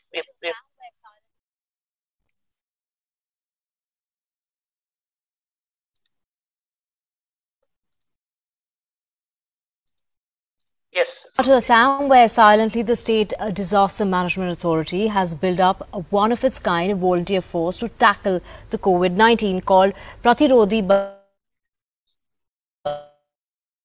Bandhu, or the resistant friend. 14,000 people in the state have enrolled for re-entering their free service to build a community-driven resistance movement against the spread of the virus. Basically, this is a story about how a cadre of 14,000 youth volunteers were mobilized in Assam, and how they 30-year-old Dharmendra Sarma is a rural service distributor with BSNL. But these days, he's busy creating awareness among people about social distancing at a rural marketplace in Vijoynagar, 35 kilometers west of Guwahati. Sarma is distributing sanitizers, urging people to wear masks. This was a movement which became possible because we could use digital tools like this one we are using Zoom. Sarma is among the 14,000 men and women in Assam working as Pratirodhi Bandhu. These volunteers from varied backgrounds of different age groups are rendering free community service. With the easing of the lockdown, life is almost back to normal in Assam, and every volunteer has strive. हम लोग का जो area है उसको थोड़ा ये develop करने के लिए, बीमारी के बारे में बोलने के लिए क्या क्या करना है, क्या क्या नहीं करना है, निबंधों का बहुत ज़्यादा काम होता है इसमें. Assam Disaster Management Authority, which has launched this drive, claims it to be a unique initiative. The main aim and objective of this program is the community mobilization. UNICEF is our training partner. Through UNICEF, we have extended training to them. The main role of the Pratirodhi Bandhu is to extend psychological support during this lockdown period. With a lockdown relaxed, rural markets like this one are the most vulnerable. They can soon become potent place of mass infection of COVID-19, and it is not possible for the government or the police to man every area.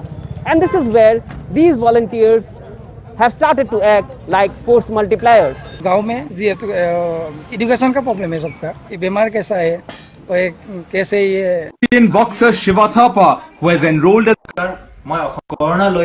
in remote areas, might be a game changer. With camera person Nakul Rabha.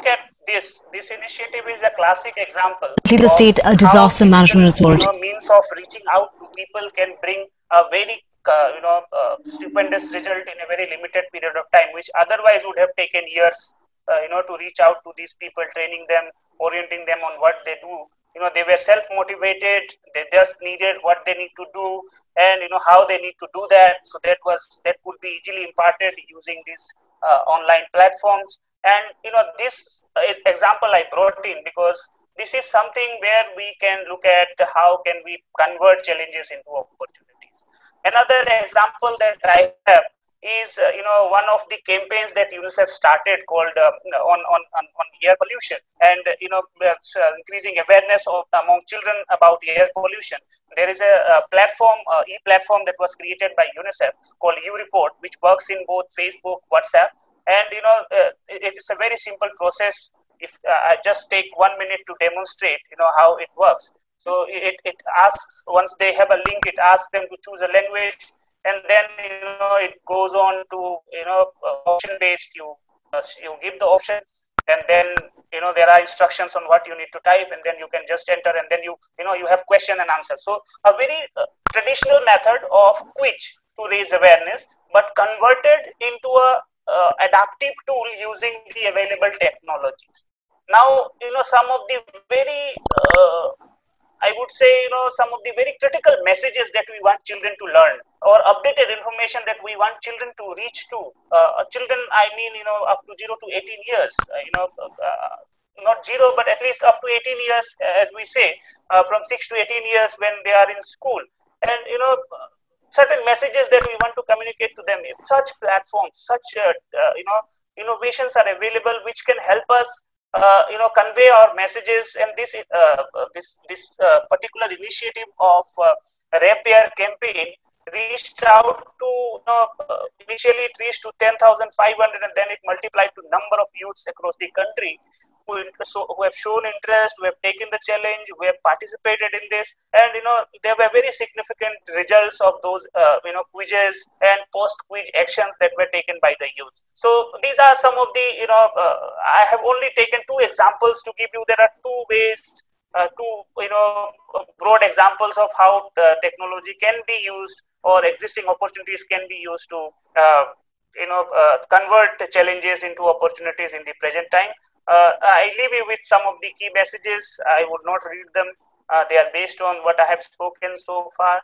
So I am open to answer any question in the chat box if they come in. Thank you. Thank you so much, Anand. Very interesting presentation.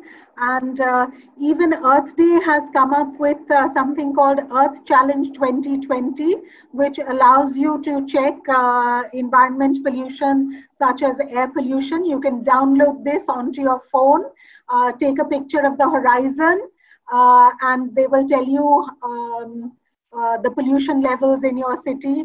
And if you do this daily, then you will see that even there is sometimes a change, depending on where you are.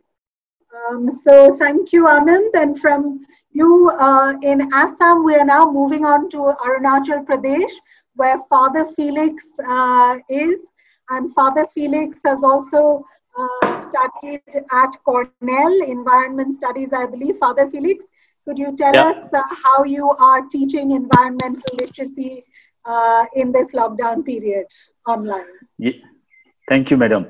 And good evening to all, and special good evening to our Honorable MP and to all my fellow panelists. Before I take you on to some of my suggestions, I would like you to see some of the photographs about some of the activities that we had conducted in our school related to the promotion of the environment. And just show you some of the photographs, if you can just kindly see.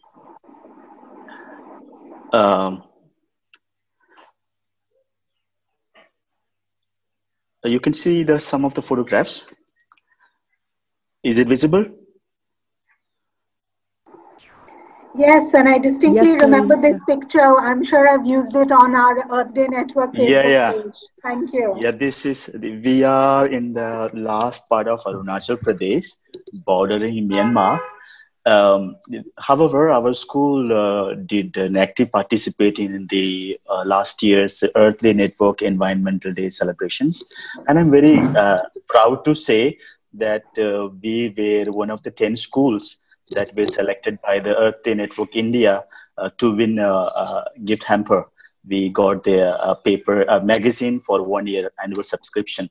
And I want to thank Neelam Majumdar, madam, for involving us and giving us an opportunity to present our views and opinions regarding this topic. Well, there are some more photographs. Maybe you can see later on. Now, it feels very proud to represent Arunachal Pradesh in this group discussion on environmental literacy in the context of online education. If there was a right time to engage the student community in environmental promotional activity, this is it. Because whether you like it or not, everybody speaks about coronavirus, and then everybody is in one way or the other is aware that our lack of care for the environment has a role to play in this coming of the coronavirus. So this is the right time to engage the student community in these environmental promotional activities. I wish I could see some more photographs regarding how we engage our students in this activities related to environmental promotion. Just quickly, let me show you some of my photographs. 1, 2, 3, 4, 5, 6. Yeah, you can just see this is, we have a butterfly club, which is a very active butterfly club made of butterfly enthusiasts. Our school is actively involved. Last year, around the same time, our children participated in what was supposed to be a national attempt to paint the images of butterflies on stones. And these children made, there were 150 children participated from different schools from our area, and 75 of them from our school. And we all together painted about 5,000 butterflies on stone with the expert trainees and all that. We were waiting for the result from the Indian Book of Records, but for this coronavirus. Our school, like, it puts so much stress on environmental promotion, and we also have a kind of plan in the school at work. That is, if a student plants a tree, he gets extra 10 marks for every tree that he plants. And then when the student leaves our school after finishing class 10, he has to support his project with photographs that he has planted X number of trees. Only then the student is given, TC, transfer certificate from our school. So this is very compulsory. And right now we are having classes online. Sister Prema was saying that, I liked all her points, but for one small point, I would say, environment is not just the environmental study class. The whole everyday subjects can be made into an environmental class. For example, we, before the start of every class, these days, at least our teachers, be it math, science, whatever, the teacher tries to gives the students some fun facts about the environment. For example, nearly 25,000 trees are cut just to make toilet paper every day. So these children are made aware of, how we must promote, environment and ecology. And also we encourage the children to keep a pet tree, just like pet animal. Each student is asked to keep a pet tree, and the bigger ones are advised to teach the small ones about the importance of promoting and protecting the environment. These are the few, and then we also encourage children to keep beehives at home. These are some of the things that our children are encouraged to do during these lockdown times. Thank you for the time. And it feels proud to be a part of a panel that includes a minister and, MP, member of the parliament, and our famous panelists. Thank you very much, madam, for the time. Thank you so much. And you're right, it's wonderful to be able to incentivize children to do green acts. Lothung Beni said that whenever the kids win something in Nagaland, rather than give them money, what they do right now due to the lockdown period is that they recharge and top up their phone, so that there is more internet connectivity. So that is a great way of incentivizing students during this lockdown period. From Father Felix, we now move to Sikkim, where we have Dr. Kamal Podwal. Kamal, thank you for joining us. Kamal is head of zoology, and he's an expert on biodiversity and I think the mammals of Kanchenjunga. So, Kamal, over to you. We'd love to hear how you are inspiring and motivating your students. You not only have a nature club, but you've also created an NGO with them. Is that it? Yes. Over to you. Your 5 minutes starts now. Sure. Thank you so much. I would like to thank Earth Day Network for organizing this wonderful panel discussions. So without taking much time, it was really listening to all the wonderful teachers who are working in the field of environment. Am I audible? Hello? You're audible, absolutely. Okay. So I'll be giving my talk in two parts. One is what all the activities that we did before lockdown, and what are all the activities that we are doing post lockdown, right? So first, to start with, especially apart from academics, the regular activities that we used to focus on was doing a huge plantation drive in our campus, in our community level, along with the forest department. Okay, so we not only focus on planting of the species, but we tell the students to adopt at least one or two plants. Okay, so during their stay for at least 3 years, if they adopt one or two plants, so nurturing of the plant is done. So that only plantation doesn't make any difference, right? So in this way, we try to build up what you call a sense of belongingness among the students. And we also give on emphasis should be given on planting of endemic species. Okay, so we do not plant any exotic species because that disrupts the environment. So these are some of the issues that we deal with during the plantation drive. So second one that we do is we do a regular cleanliness drive in the campus, in the locality. Okay, and our students, as you were mentioning, that they haven't come up with an NGO yet. It's just a group right now. That group is called Voice. Okay, there are around 100 students who are most actively involved in. So what do? Is they go to different community. They try to segregate the waste. They try to bring awareness among the people to segregate the waste at the ground level, so that a very those biodegradable ones can be used as a compost, and non-biodegradable ones can be used or recycled in that way. Okay, so we follow the concept of 3 R's as my other panelists was discussing, that we reduce, reuse, and recycle. In our campus level, what we have done is we try to reuse and recycle all the plastic waste that comes to our campus in the form of making a dustbin or making a bench, and which has created a very good impact on the society. And our students has been a role model in the community. They go to the community level and do all the activities.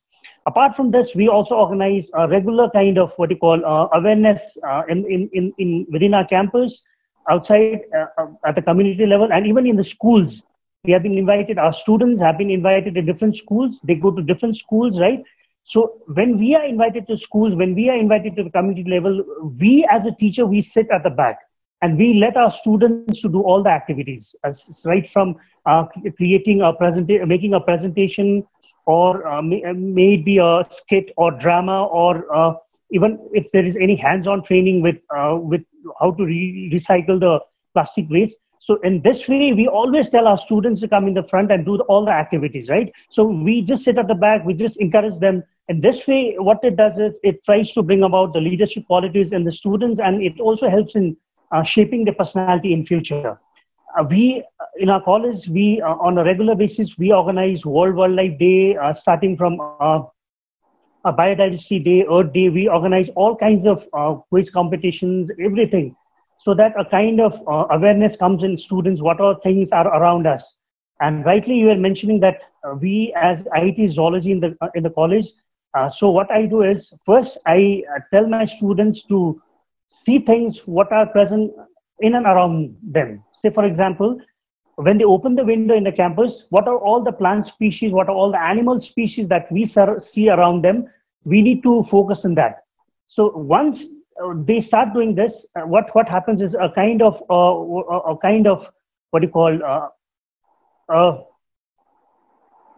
the interest comes in the students. So when the interest comes in the student, they start to know some of which are all the endangered species, which are all the rare species, which are all the common species.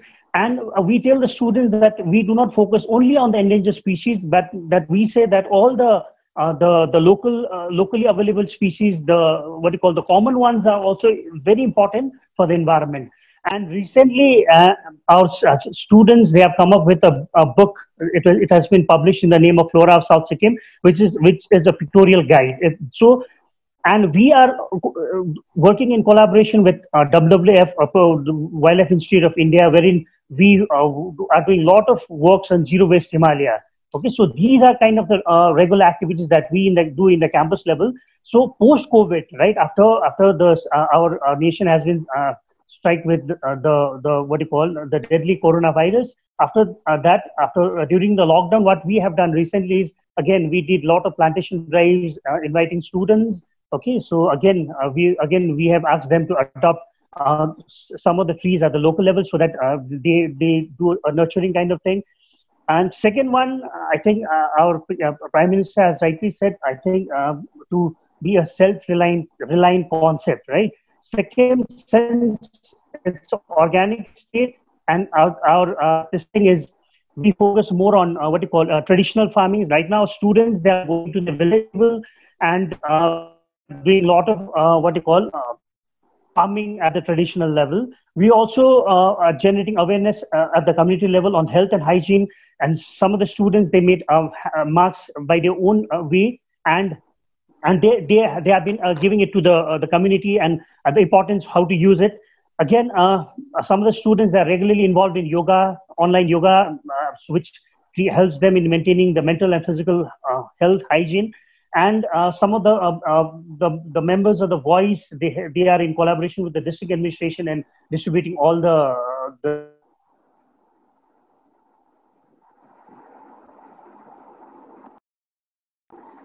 I'm afraid we've lost Dr. Kamal's voice. Kamal, hello?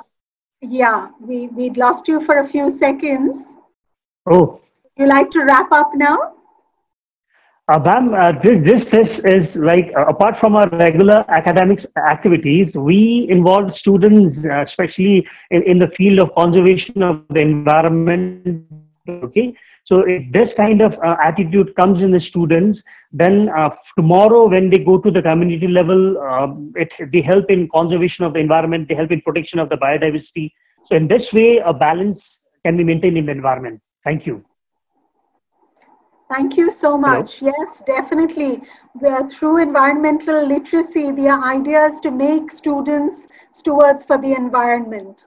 And we now move to Dr. Vibhav Talukdar, who is the CEO of Aranyak, and he is going to tell us more about biodiversity in the Northeast and how he engages with students and makes them, as Kamal was saying, global citizens who are absolutely aware of the world around them.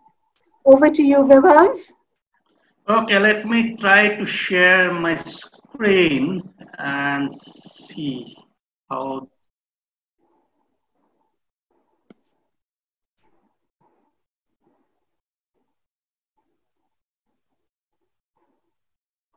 Share screen.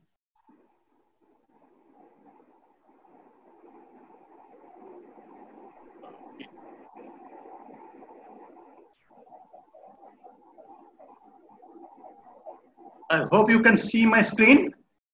Yes. Okay, so basically in this COVID situation since end part of March, our field activities are definitely hampered, but that doesn't stop us, from doing our normal, business of communicating with the people. So we started a series of webinars on different topics. This is just a reflection of few.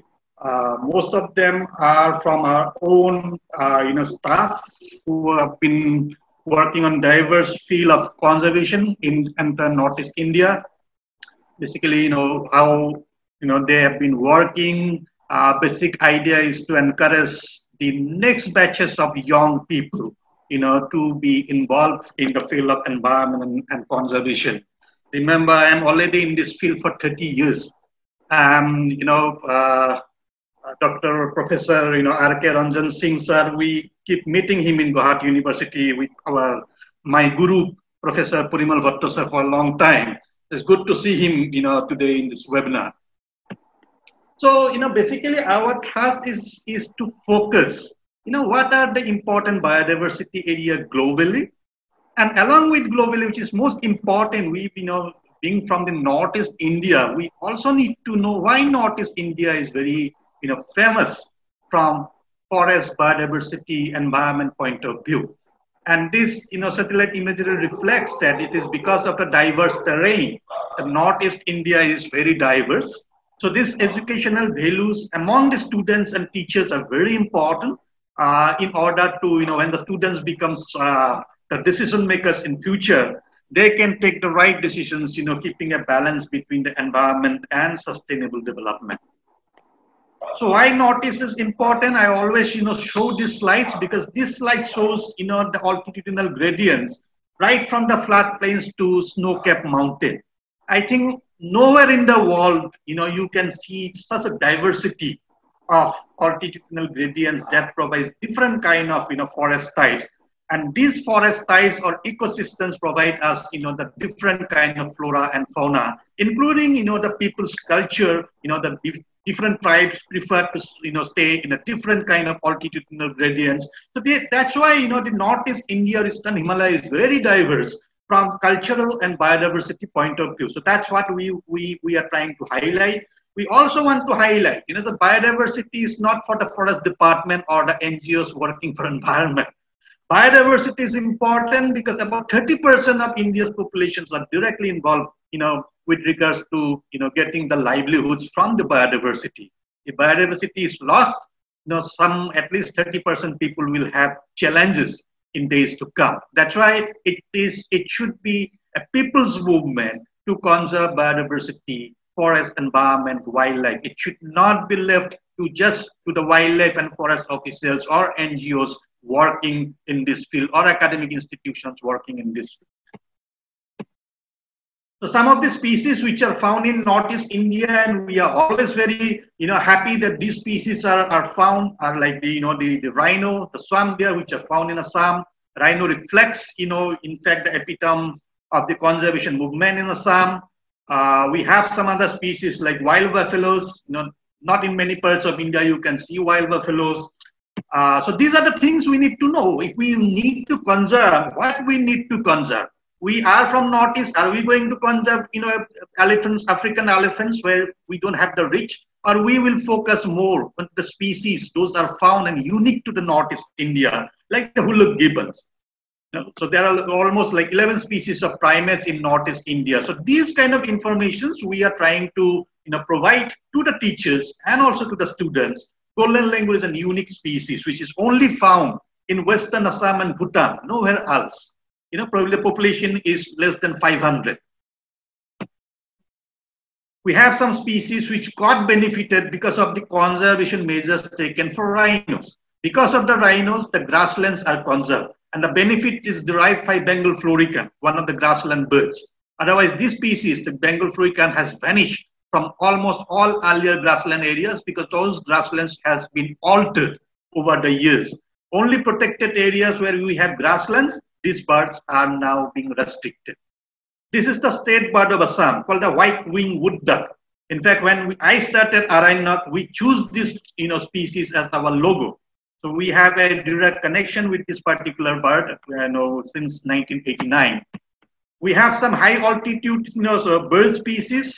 These are the tragopans, one of the example, which are not found in the flat plains. So some species prefer in the higher ups in the hills because of temperature, because of other the biological and ecological needs. We have vultures. Vultures declined over 90% in last 20 years. And these are the free municipality corporation. They clean the environment. And by cleaning the environment or the dead carcasses, they are trying to stop the spread of some of the diseases. But they never charge us. They don't give us bill that they have cleaned the environment and humans need to pay this amount of money. We are getting the service for free. And perhaps that is the reason why we are not valuing the service, because we are getting it for free. So these kind of informations and knowledge needs to be imparted. And that is where we have been focusing. The landscape, the forest cannot be a zoo. The wild animals, they don't know the boundary. They need larger areas in order to move in order to get their seasonal nutritional food and fodders. So that's why they need a larger landscape. Some of the animals like elephants. Elephants basically they prefer more time in the hills, but nowadays they have been compelled to spend more and more time in the low-lying areas, in the grassland areas, where they are more prone to be affected by the parasites. So these are some of the ecological issues that we are trying to highlight. The forest cover decline, if you see the tree forest in Golaghat district, we lost a majority of forest in that area, and that is why the human wildlife or human elephant conflicts are increasing. And then this is the time of flood. Some of the animals, not all, some of the animals from low-lying areas of Kaziranga, they do move to the natural highland, which is the Karbi Anglong forest, by crossing the busiest highway. And this is where the humans, as a humans, if we really term ourselves, the superior animal in this world, I think this is the time we need to help this animal to survive. Because, this is the crisis time. We can definitely, lower our speed of the vehicles in order to save the animals cross the highways without hitting them. And as I mentioned, the landscape model, you can see that from the maps, how the forest fragmentations have increased. And that has also created some problems for the free movement of animals during the crisis. As I mentioned, a lot of animals also dies, like snakes and other things, when crossing the highways. That's why the speed restriction for a few days are being imposed. And I think we, the concerned citizens, should cooperate for this smaller periods, maybe 4 days or 5 days in a year. We can definitely reduce the speed of our car when we pass through places like Kaziranga National Park, where the floods, or even other national parks where the flood is a seasonal problem. You can see how the animals are moving from the low-lying areas to high hills, and when flood recedes, they again come back from the high hills to the low-lying areas. Now, the forest destruction, why we should be concerned. I am from Guwahati. A lot of people think Guwahati is a big city. We are very fortunate. I think we are the most victimized people in the city like Guwahati, and we are also part of a flood-prone area. Because a lot of the hillocks has been damaged, the topsoil has been lost, there are erosions, the silt materials blocks the drainage, and this is the development. I stay in Guwahati in a place called Beltola, and there is a place called Panbajar. 20 years back, in 20 minutes, I used to reach from Beltola to Panbajar. Nowadays, if I am lucky, I reach in 45 minutes to 1 hour time. So this is, a kind of, the conflict of, the development and environment, because there was no proper balance. To stop this kind of flash flood in Greater Guwahati city, building big, drainage system is not the only solution. We have to save the forest from which the silt materials keeps coming down. So unless and until these things are not known, not understood, not being, respected by decision makers, this problem, this agony is going to increase. So this is something we are trying to spread among the people, because people's voice matter. As I mentioned, this is a very fragile ecosystem. Our planning, our development has to be in some sort of balance with nature. So that is how we need to plan. We need development. It's not that we don't need development, but it has to be a balanced one. We are fortunate that we have elephants. Elephant is our national heritage animal. Let us hope that we don't need to see elephants in this kind of situation where people are making elephants using waste papers and trying to touch the body of the elephant and just to get some sort of a pleasure, or this is elephant. So let us not create a situation where we have to see these kind of elephants probably in museums. Let us conserve our wild habitats. Let us also let the animals live. So these are the messages we are trying to spread out. The illegal wildlife crime is another, issues that these things are going on. And this is not that only big animals are being targeted. Of course, big animals are being targeted, but there are small things like snakes and the lizards. Why they are killed? To make bags. Can we not pledge that we won't buy any bags made of any animal skins? If we don't buy, market will collapse and animals can be saved. That is one way we can help save the animals to survive on this planet Earth. There are a lot of birds tradings are going on. If we don't buy birds, I am sure, the traders will leave. Lot of brushes, because of our unawareness. We never ask from which, material these brushes are being made. Most of these brushes are being made from mongoose hair. That means mongoose has to be killed. But we never ask. So if we are alert, because there are alternative brushes, so if we are aware, we can help save even mongoose to live. So these kind of awareness messages has to be, sent across, to the students through our respective teachers. So where do we stand? We are talking about development. Development, we are getting cars over cars. The traffic jam is traffic jam, as I mentioned. Nowadays it takes almost two times more to reach a place compared to 20 years back. We need development, but I think with a better planning and how much we need, that is an issue. A difference between our need and greed. That is also something we want to sensitize to our budding students.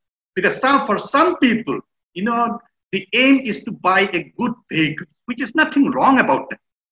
But most of the people, especially in the hilly areas, in interior areas, their aim in the life is to get food to eat in order to survive. So this is where the difference of opinion, difference of thinking lies. When we talk about development, we have to think, about this balance. There are a lot of people, they are dependent on nature. If we destroy nature, these peoples will have, uphill task to survive. And we have to do justice to our future generations. And teachers has a major role to play. And a major role could be, to disseminate the information to the students, sensitize them so that they can become a responsible citizens. Just see this one single trees are giving shade to, hundreds of people. So we should value the importance of tree, because this is the only planet where we have been living. We have to live. There is no other alternatives. And we need to, realize the reality. We have to set our minds to achieve green and clean environment for two reasons. Not, because for rhinos, elephants, or tigers. To get our potable water and to get pure air to breathe. Because without these two important elements that we get from nature, we won't be able to survive. So that is why we need to conserve biodiversity. Thank you very much for your kind attention. Thank you so much, Dr. Talukdar, for this lesson in biodiversity. Our theme last year was Protect Our Species, and I hope you will look at our ebook called Pathways to Green India, How to Protect Our Species. And it has wonderful case studies of how people are conserving our biodiversity across India. And we just don't mean animals, we also mean plants, rice varieties, and other things as well. So I will send that across to all the participants who have registered for this. I'd like to bring on Savio right now. Savio has been our Earth Day Network coordinator, and he has worked with young student, what he calls children parliaments in the Northeast. Savio, over to you now to tell us more about these children parliaments. Thank you, Nila, for giving the opportunity to share some of the activities that we are doing with children parliaments. First of all, good evening to all the panelists and participants. I am Savio Rangla. I work with NEDSS Northeast Diocesan Social Service Society based in Guwahati, and also consultant for other network for the Northeast region. I will share my screen and then begin, I think.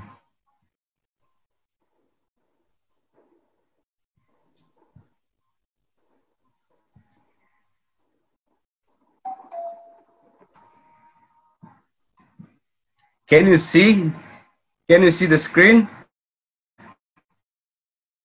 Oh. Yes, sir. Yes. Okay. Yes, Savio. We not only work with children, but organization, we work with different stakeholders in the region. Some of the stakeholders that we work are like NGOs, the civil organizations, teachers, schools, the students, religious congregations, more than 70 religious congregations in the Northeast. Children parliaments, we have 35 children parliaments across the state of Assam and Manipur, and churches and the parishes and the farm promote organic farm and the women's group, that we are some of the major people that we are working with it. And when we say children parliament is an official forum for the student and children to look at local, globally problems and come up with their own solutions. As I said, presently we have 35 children parliaments across the states of Assam and Manipur. In total, we have 1,300 about children parliament members. And through these children parliaments, we organize and promote a variety of environmental related activities such as tree plantations, cleanliness drive, and plastic pollution campaign, green village, and even plastic free village. And till before the lockdown, some of the activities that we have already initiated, I would just share and then begin what we have done during the lockdown period also.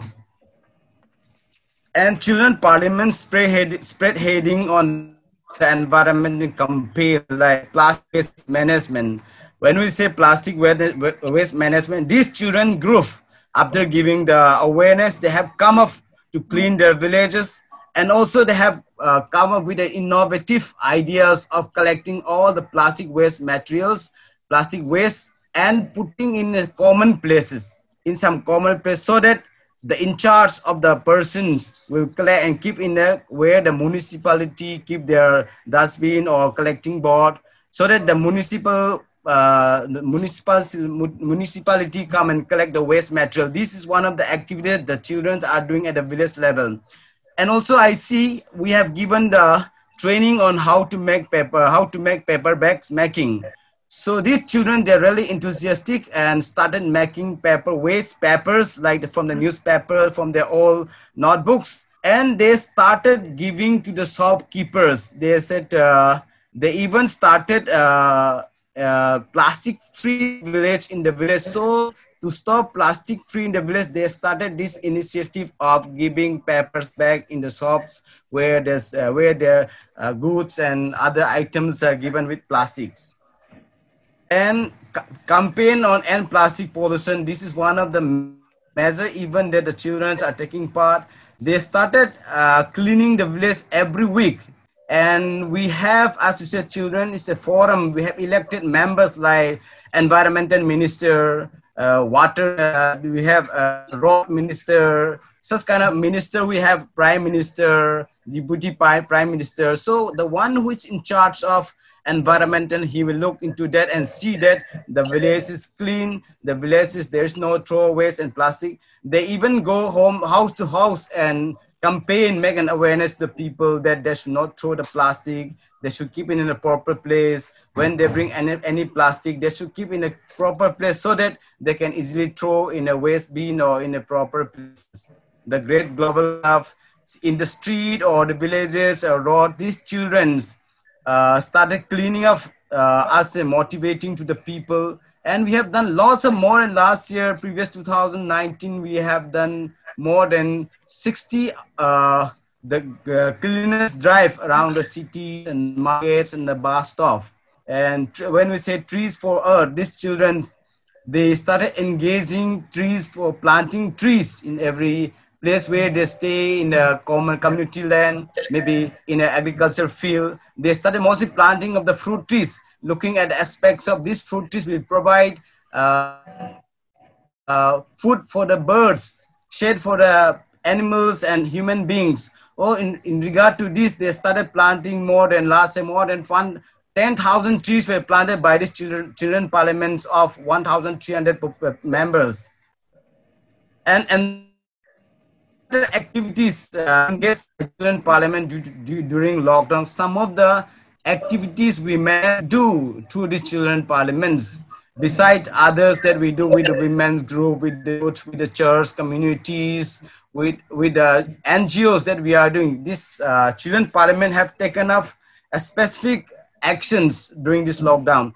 See, us coming together and planting trees or doing environmental activities is not possible. So we encourage them to observe in their own communities with 2 or 3 people or everyone to engage in some or one sort of environment activities. So they started planting trees in their home, in their gardens, at the roadside. Even they also promote having organic kitchen gardens. So these children are involving in gardening also. They started planting some of the vegetables with using of the organic fertilizers like the cow dung manures that available from the community. And these are some of the pictures that children are engaged in the planting of trees. Another one we have nurturing the trees. This during the lockdown, the children not only plant trees, but one important thing is that they have to nurture the trees. See, the previous year which they have planted the trees, we encourage them to see how is the status of the trees, is it growing or not. So these children took active role in making fence to protect from grazing of animals and human activities. So they make with fence, bamboo fence to protect the tree so that the tree grows and it gives fruits and it is valuable to the people and to the animals. So in this lockdown, we also engage children in posters and slogan writings. These children, you see, will be below physical distancing. Children write drawing competitions and slogans and poster campaign, and they put in their own community wall or where people can see. And after doing this, we also acknowledges and recognize the children who are performing well by giving prizes, a pen, a notebook. So some kind of small items so children take more initiative in promoting this awareness. Another important thing is that making short video clip. Last year we have told them through an awareness that we have given them tips how to make videos through mobile apps, simple mobile apps, and posting in the group and Facebook. These children are really creative and eager to learn, and they started picking up very fast. And through these short video clips, some of them who can access to their modern mobile phone, they started creating some of the activities that they have done, they shoot, and they started posting in their groups or in the Facebook. So that motivates other groups and other people who are able to see through online also. And shortly, and by this month, we are also going to have a online drawing competition for the students in the categories wise, like from class 1 to 5, one category, from 5 to 10, one category. So such kind of platform will be created. So initiative has been started. And we have also made structures, already existing structures, as a mobilizing youth as a volunteers for Earth, as a sustainable structures in the community, looking at the project phase out, or when we even when we are not able to go and motivate them, we're not able to go and help them technically. So these volunteers, they will take a lead role in organizing awareness campaign, in organizing environmental related activities, and also seeing that the village is free from pollutions and free from plastic pollutions. So we have mobilized the youth, and this youth will take care even after years to come. And we have initiated the most cleanest Paris. We have Paris, more than 200 to 300 Paris in different states and different regions. So this Paris we are promoting, which will be the most cleanest Paris, and we will be giving a prize, awarding cash prize or certificate, even not only Paris, but the church, the villages. We also come up with waste audit. This is not connected with Children Parliament. So in an office where we are working, we have come out how to manage waste audit, like paper waste. In an office where we have printed many, it's not necessary to print the paper, we have wasted, like we have encouraged them to print both sides of the papers. and not wasting of the papers. And sometimes when it is not necessary to put off the light. So such kind of, we have initiated with the directors and the schools and NGOs, civil society in their office, so that their waste can be audited. In this month, how many paper has been thrown in a dustbin. In this months, how many electric bill has come. So such kind of effort has been started, and we are going to go. We are in the process of initiating, and some already started some other places. I think this is the things which I am sharing for my side. Thank you so much. Yeah. Thank you so much, Savio. It's not only about engaging with students during this time, but making the students engage with the community and becoming youth leaders. So that was an excellent presentation on how you are creating children parliaments and creating young students for stewards for the environment. Our country director, Earth Day Network, and director for South Asia, Mrs. Karuna Singh, is also with us, and I'd like her to thank everyone and end this session. Karuna, over to you. Thank you very much, Neela. This has been an amazing session where stakeholders have come together, because we have to realize that you cannot build environmental stewardship in silos, but it has to be with a community effort with different resource people and policy makers. Thank you, Dr. Singh. Thank you very much, sir, for your amazing presentation. It's such a pleasure to come across a policy maker who is not only committed, but is able to express it so eloquently. So thank you, sir. The world will be better with you sitting in Parliament and speaking about environmental issues. Thank you very much. I would also like to thank the other resource persons who are here. Bibhab, old friend Bibhab, how, your presentation was amazing. If only children could, see this, and I'm sure a lot of teachers also, it would be very educative for them to say a maths teacher who doesn't really focus on these things. It would be very interesting for them to see, outside of their spaces. I thank you for that, and I ask you that maybe you can get your friends and other environmentalists in other parts of India, say in the Western Ghats, which is also a biodiversity hotspot, to share similar presentations to teachers in those areas so that we can take it forward with that. Savio, thank you, Savio, for your children's parliaments. It's a lovely idea to place responsibility on children right from the very beginning. As I say to people, when I was growing up, nobody gave me responsibility. They told me to just concentrate on studying. But nowadays, it's become imperative that children take responsibility, become stewards for the environment from a very young age. And thank you for giving them that opportunity. That's an example others can follow as well. Mr. Kanu, disaster is happening all around us. We've seen it. And it is important for children to know how disasters could perhaps not be aggravated, because some of nature's doings we cannot, we cannot do. But like we've seen in Uttarakhand, a lot of the disasters over there was because of the rampant tree cutting that took place. So if children know that they shouldn't be doing that, that is what holds the soil there. That is why the rain waters will not come cascading down to cause flooding.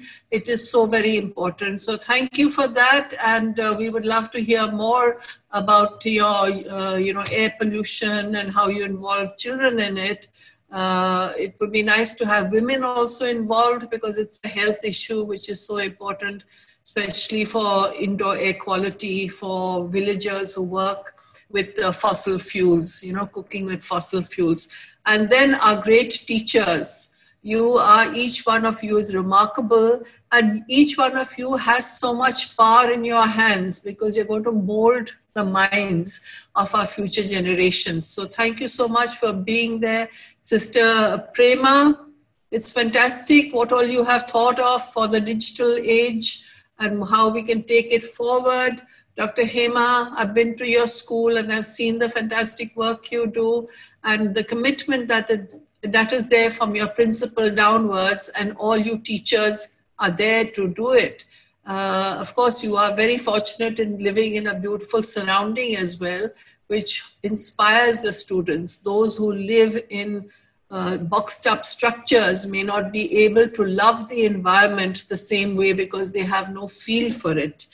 And Dr. Kamal, Sikkim, beautiful, again, beautiful state, greenest state of India. Congratulations to all you citizens of Sikkim for declaring it that and making sure that it stays that. It's such a rare example in the world today. And of course, Longthang Beni, Nagaland is also a wonderful place to be in, and the work you are doing, you know, a lot of your Naga rituals and traditions are all connected with the preserving nature, and it's wonderful that you are taking it to all your students. And let me thank my colleague Neela for putting this all together. It was fascinating, and I have another colleague here, Monodeep Dutt, who's been helping with the webinar. Thank you to all of them. Earth Day Network really believes in networking. Networking is in our name. So we would love to work with all of you, and we would love to increase the network so that you all can make new friends, get new resources, understand better from each other, and take it forward. Thank you very much. And I'd just like to thank Father Felix Anthony also from Arunachal Pradesh for his model school, which is... Oh, I'm so sorry, Father. Father, I forgot. I forgot you. That's very bad. That's very bad of me. That's all right. That's all right. Father, did I meet you? Okay. You are absolved. You are absolved already. Recognize the photographs that he has sent across. Thank you very much, and my apologies. My apologies to you. Thank you, man.